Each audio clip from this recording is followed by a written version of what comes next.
a própria existência do noir como um gênero já é algo polêmico por si só, porque para alguns teóricos o noir é mais um estilo do que um gênero. O David Bordwell, por exemplo, diz que o noir não é um gênero porque ele nunca existiu no discurso popular. O noir nunca foi consciente de si, como eram, por exemplo, o western, o musical e a comédia. Quando um estúdio fazia um western, o estúdio tinha uma noção do gênero. Já o noir, o termo noir, a ideia de filme noir é proposta por um crítico francês chamado Nino Frank, em 1946, usa o termo noir para comentar sobre filmes de crime dramáticos e sombrios de Hollywood. Na França existia uma coleção literária chamada Série Noir, que pode ter influenciado o Nino Frank a usar esse termo. Porém, essa ideia de noir, esse termo noir, não chegou a ser, digamos, reconhecido pela indústria. Esse conceito vai ficar mais popular depois da era clássica do noir. Então, é curioso como um dos gêneros que mais possui convenções definidas não possui essa autoconsciência. O noir possui convenções estéticas e narrativas bem precisas, porém que nascem muito mais de um contexto histórico e cultural do que de possíveis regras. Nos anos 30, por exemplo, os filmes de gangsters eram bastante populares nos Estados Unidos. Trabalhos como o Little Caesar, o Scarface do Hawks, o Public Enemy se tornam clássicos desse gênero de gangster, um gênero que tem relação com o momento histórico da Depressão de 29. A Depressão gerou uma instabilidade econômica muito grande que impulsionou o crime organizado, que gerou uma desesperança em relação ao sonho americano. Então, vários filmes dos anos 40 e 50 que hoje são chamados de noir seguem um pouco a linha desses filmes de gangster, seguem a tendência desses filmes. Nos anos 30,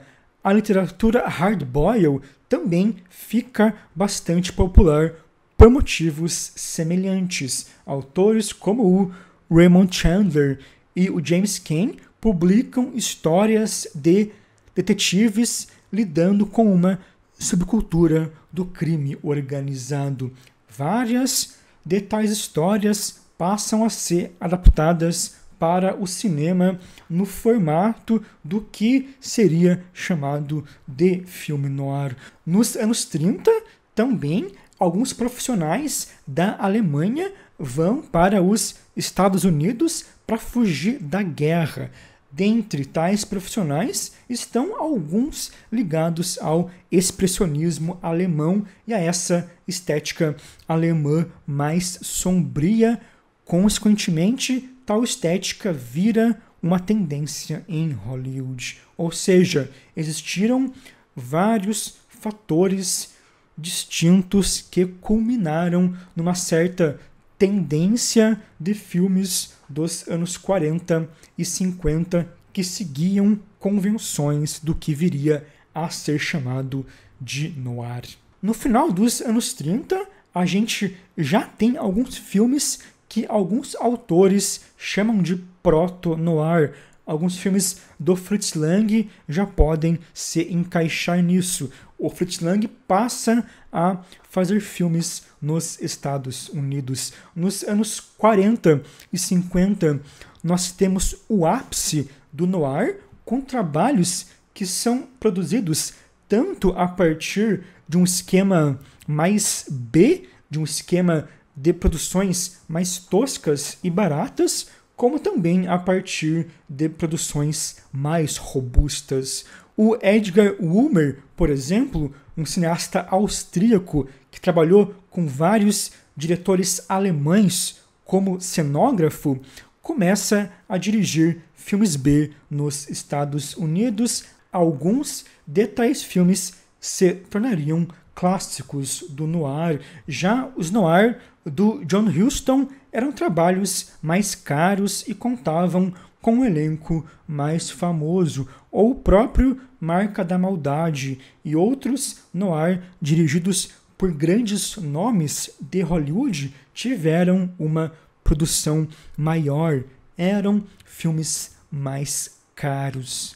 Nos anos 50, alguns filmes europeus, especialmente franceses, irão remeter a várias ideias do noir americano. Então, mesmo ao redor do mundo, isso vai se refletir de algum modo. Na verdade, filmes que remetem a convenções do noir nunca deixam de ser produzidos em basicamente todas as décadas depois dos anos 30. A gente tem algumas obras que irão remeter a essa tradição, porém, a partir dos anos 70, o noir ganha uma autoconsciência muito maior. Então, muito do que é feito a partir dos anos 70, a partir do Chinatown, principalmente, acabam sendo chamados de neo-noir.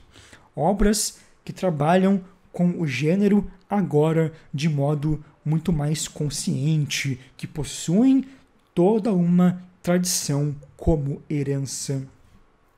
Visualmente falando, como eu disse, são trabalhos com uma fotografia preto e branco muito contrastada. As áreas escuras e claras são bem definidas, o que torna o espaço urbano mais rico porque gera mais sombras, gera até uma perspectiva distorcida dos cenários. Essa luz também torna o drama mais intenso, intensifica aspectos dramáticos dos personagens. Em termos narrativos, nós encontramos alguns arquétipos bem específicos no filme noir. Geralmente, o protagonista é um homem desiludido, é um detetive decadente, é um cara cínico que perdeu a esperança. Existe quase sempre uma femme fatale, uma mulher fatal que seduz e engana esse homem. Uma mulher de índole mais ambígua, de índole mais maldosa, que em vários casos é a responsável por toda a trama. Em alguns casos, existe também uma personagem feminina que é o oposto da femme fatale, uma mulher mais boazinha e mais ingênua, entre aspas, que tende a se relacionar com o protagonista. Uma outra convenção bem interessante do noir é o uso de flashbacks. Vários filmes se utilizam do flashback para explicar a sua trama ou para complicar ainda mais a trama.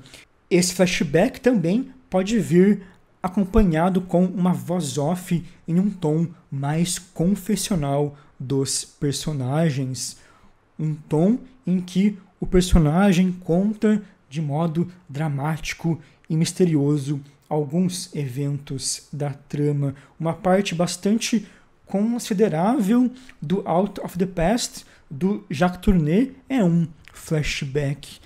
Particularmente, eu considero, sim, o noir um gênero, mesmo que ele não tivesse essa autoconsciência durante o seu ápice, é possível reconhecer várias obras que seguem um padrão, que seguem critérios estéticos e narrativos bem específicos e, na verdade, é totalmente possível o noir ser um gênero e ser também um estilo. Qualquer gênero que possui um critério estético mais forte, mais impositivo, também passa a ser visto como um possível estilo.